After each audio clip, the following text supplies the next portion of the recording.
중국인들의 무단 촬영 문제 최근 파장이 커지고 있습니다. 어제 정보위도 비공개 보고로 나온 내용들을 공개를 했는데 한번 그 목소리부터 들어보겠습니다. 6월 달에 부산 해군작전사령부에 정박해 있는 항공모함을 드론으로 촬영한 이후에 최근까지 11건이 사진 촬영이 발생했습니다. 그 대상으로는 핵심 군사시설 및 국가 중요 시설에 집중되어 있습니다. 그리고 촬영자 신분은 관광객 등 일시 방한객과 유학생이 대부분이며 그 중에서는 일부 고등학생 등 미성년자도 포함되어 있습니다. 그리고 그 목적으로는 여행 기록용 촬영이라고 주장하고 있지만 군사기지법 적용 경계선 밖에서 고성능 카메라 또는 무전기를 사용해서 활동하는 등 국내법 회피 의도가 다분하다고 국정원은 분석하고 있습니다. 국정원의 분석 내용입니다. 국정원이 봤을 때도 이 중국인들이 관광이라는 형식을 취해서 와서 군부대를 촬영하고 전투기 촬영하고 항공모함 촬영하고 이런 게 이게 정보 활동이다라고 보는 거예요. 그렇지 않습니까?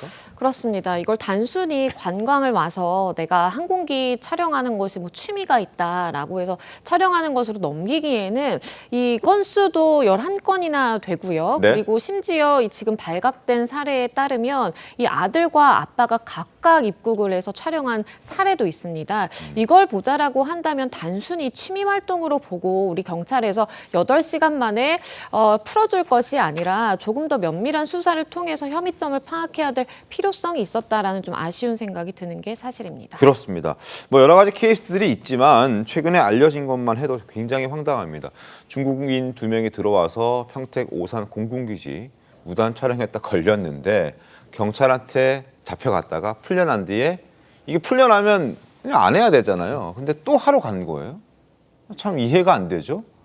근데 이거를 처벌할 수가 없다는 겁니다. 지금 간첩법이 우리가 이제 주적으로만 간첩 대상으로 명시가 되어 있기 때문에 외국까지 포함해서 북한이 아닌 다른 외국인들도 이런 간첩 잘못을 했을 때는 처벌할 수 있는 죄를 만들자, 법을 만들자라는 건데 그게 지금 막혀 있잖아요. 그 논의가 시작된 지 오래됐죠. 네. 오래됐는데 지금 민주당이 다수당을 구성을 하고 있기 때문에 이 뭐 어떤 이유에서인지 민주당이 거기에 적극성을 보이지 않아서 이게 네. 그 범위가 확대가 안 되고 있는 상황이에요. 그런데 지금 저희들이 이야기하는 것은 뭐 10대 청년들이 한 2번 가서 한번 그 적발이 됐어요. 체포까지 됐다가 풀려났는데도 또 이틀 만에 또 갔지 않습니까? 맞습니다. 그런데 그것을 단순히 그냥 여행 기록용이라고 볼 수가 있는가? 일반인들이 그 외국에서 경찰에 한번 체포가 됐으면 얼마나 무섭겠어요. 그럼요. 그런데 이틀 만에 또 같이 찍었다. 그것은 그리고 또 무전기도 가지고 있었다는 거죠. 어떤 성능의 무전기인지는 모르겠지만 고성능이라고 했는데. 네. 그리고 이것이 단순히 지금 뭐 비행기 촬영, 미군 그 전투기 촬영 이런 것과 다른 연결시켜야 될 부분이 있어요. 최근 들어서 중국이 한국에 대한 정보 확보에 굉장히 심혈을 기울이고 있거든요. 아하. 얼마 전에 우리 그 정보사 군부원이 네. 중국 쪽에다가 우리 군사 정보를 넘겨서 그 적발이 됐지 않습니까? 맞습니다. 그런 사건이 몇 차례가 있었어요.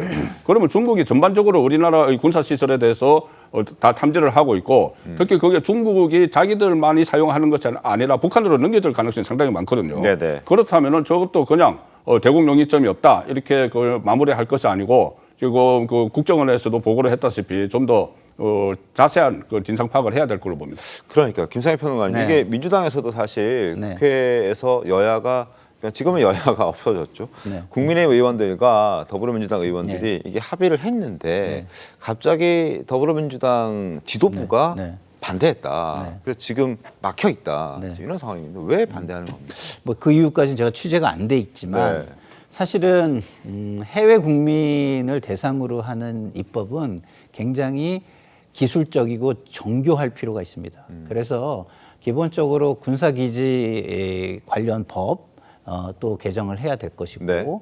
그렇지만 간첩법 이런 걸로 접근하는 것보다는요 행정규제라든가 출입국 관리법 등 이런 것들을 굉장히 좀 고도화해가지고 테크니컬 베어리어라고 하죠. 우리가 기술 장벽적인 그런 측면에서 이런 것들을 어떻게 방어할 수 있는지를 좀 더 고민하는 것이 필요하다. 그리고 또 우리나라 업체들이 있을 수 있지 않습니까? 네. 이런 사람들을 이렇게 관광객으로 이렇게 모객을 하거나 한다면 또 우리나라에 관련된 사람들이나 업체를 규제하는 것도 효율적인 방법이기 때문에 타국의 국민, 왜냐하면 다른 나라에서는 또 우리나라 국민이 타국의 국민이잖아요. 네. 타국의 국민과 관련된 걸 할 때는 단순하게 접근하기보다는, 그리고 뭐 과감하게 접근하기보다는 그 단계별로 규제로 작용할 수 있는 어떤 테크니컬 기술적인 장벽을 통해 가지고 이런 것을 막아내는 게 중요하지 않을까, 이런 생각이 듭니다. 알겠습니다.